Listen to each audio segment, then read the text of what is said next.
Here we are with having Peter Safran, the new DC Studios co-CEO, alongside with James Gunn, saying that it was a good decision that HBO Max's Batgirl movie was canceled and not released, as in quote, it would have hurt DC.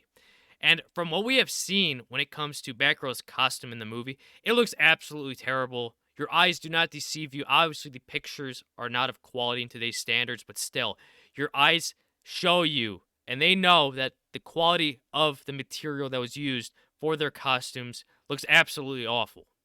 And that was one of the main concerns when it came to the movie, but that wasn't all, as it was also rumored that they had poor test screenings emerging because of this movie. And the main reason of having these poor received test screenings was because of the costumes looking cheaply.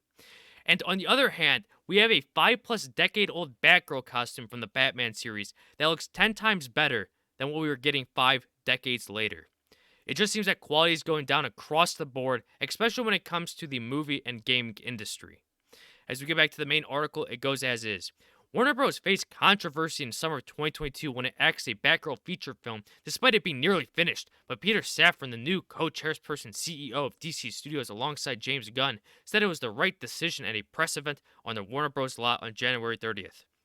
In quotes, Batgirl is a character that inevitably we will include in our story, he said. On the Batgirl's front, it's not about late in the process of the film getting canceled. I saw the movie, and there are a lot of incredibly talented people in front of and behind the camera on that film. But that film was not releasable, and it happens sometimes. That film was not releasable. I actually think that Zaslav and the team made a very bold and courageous decision to cancel it, because it would have hurt DC. It would have hurt those people involved. So we had Safran himself watching the Batgirl movie, with him even saying that the film wasn't releasable. It makes you think if it was just the cheap costumes that was the film's greatest weakness, or if it was something greater, whether the story being absolute crap, or having some sort of hidden messagings and agendas involved within the movie.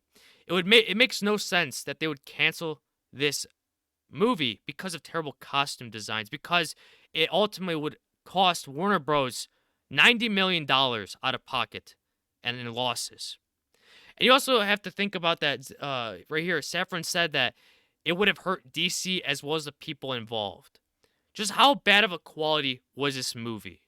It can't be just because of the costumes being terrible. It has to be something else if it would have hurt those people involved within the film and even the DC IP in general.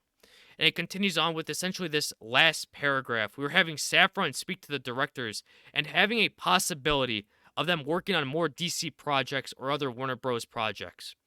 I wouldn't want these guys to work on any more projects, especially if they costed Warner Bros.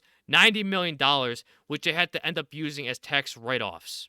And ultimately, no company wants to lose money, and yet here we are having the head of DC Studios still speaking to these directors that ultimately ended up losing $90 million for the studios that were involved.